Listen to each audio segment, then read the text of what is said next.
picture this. You pull a king from a standard deck of cards. Do your odds of drawing a queen change on the very next pull? Think about that for a second. It sounds like a pretty simple question, right? But the answer actually unlocks two of the most confusing concepts in all of probability. Today, we are cracking the code on independent and mutually exclusive events. Here's exactly what we're going to cover. We'll look at the concepts of independent and mutually exclusive events, the mathematical formulas behind them, and how to actually apply all of this to real-world examples. All right, let's jump right into concept number 1, independent events. So what does independence actually mean when we're talking about statistics? Basically, two events are independent if knowing that one happened doesn't change the chances of the other happening. They literally do not care about each other. It's kind of like rolling a die. You roll a 6. Well, the die doesn't magically remember that you just rolled a 6. The odds of rolling another 6 on your very next turn are completely unchanged. Let's go back to our deck of cards example. Say you pull a queen.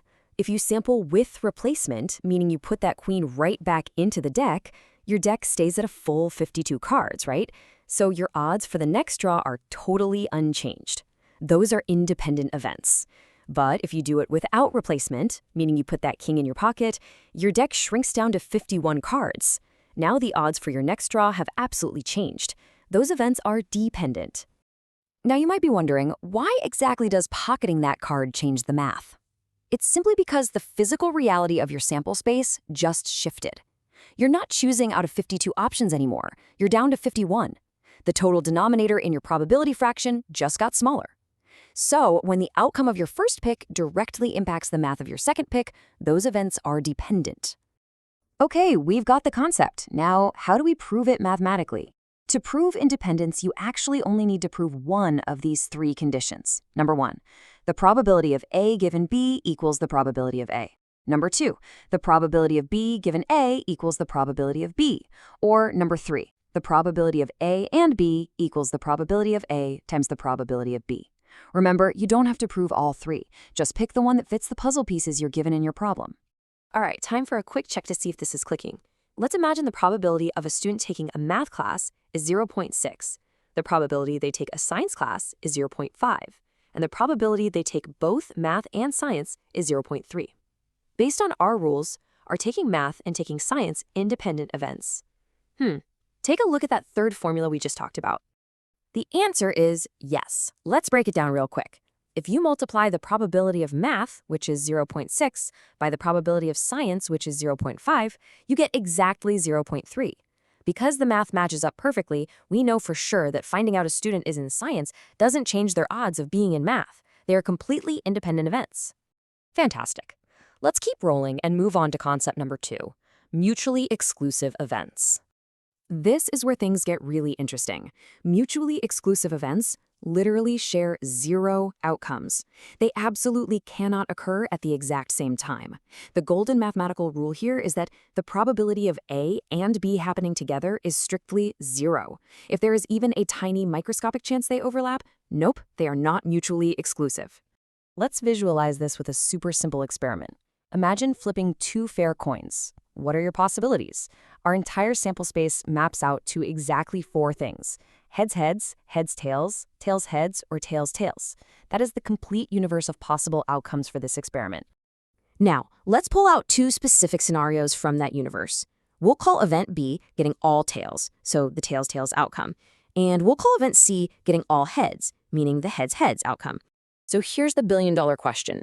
Can you flip all heads and all tails at the exact same time on those exact same 2 coins? Obviously not, right? It's physically impossible.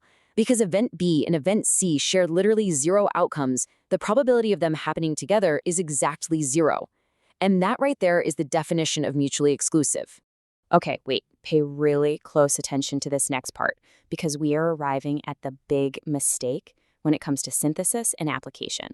This right here is the biggest trap students fall into. People constantly assume that independent and mutually exclusive mean the exact same thing. They absolutely do not. Let's look at them side by side. Independent events can happen together, like taking a math class and a science class. They just don't affect each other's odds. But mutually exclusive events absolutely cannot happen together. The probability of A and B is strictly zero. If you lock this specific distinction into your brain, you're going to save yourself so many headaches on your exams. Let's lock this in with a real-life pop quiz. Imagine a college class where 60% of the students are women. Overall, 50% of the whole class has long hair. But if we look only at the women, so the probability of having long hair, given that the student is a woman, that jumps to 0.75, or 75%. So are the events being a woman and having long hair independent? No, they are not. Look at the numbers. The overall probability of having long hair is 0.50, but the probability of having long hair given that the student is a woman shoots up to 0.75. Because 0.75 is definitely not 0.50, knowing the student is a woman actively changes the odds. Therefore, these events are dependent. All right, let's wrap this up with a quick recap of the key points we've covered today. Here are your 4 golden rules to take home. 1. Independent means one outcome doesn't affect the other. 2. Mutually exclusive means they absolutely cannot happen at the same time. Their shared probability is 0. 3. Sampling with replacement means your events stay independent. And 4. Sampling without replacement physically shrinks your pool, making the events dependent. And if you ever find yourself staring at a problem in doubt, remember the statistical safety net straight from the textbook. If it is not known whether A and B are independent or dependent, assume they are dependent until you can show otherwise. Basically, always prove independence. Never just assume it. I'm going to leave you with a quick challenge. Imagine you have a box with 3 red cards and 5 blue cards, and they're numbered 1 through 5. Are drawing a blue card and drawing an even-numbered card mutually exclusive? Well, think about our golden rule. Can a card be both blue and even at the exact same time? Mold that over, test out your new skills, and I'll see you in our next explainer.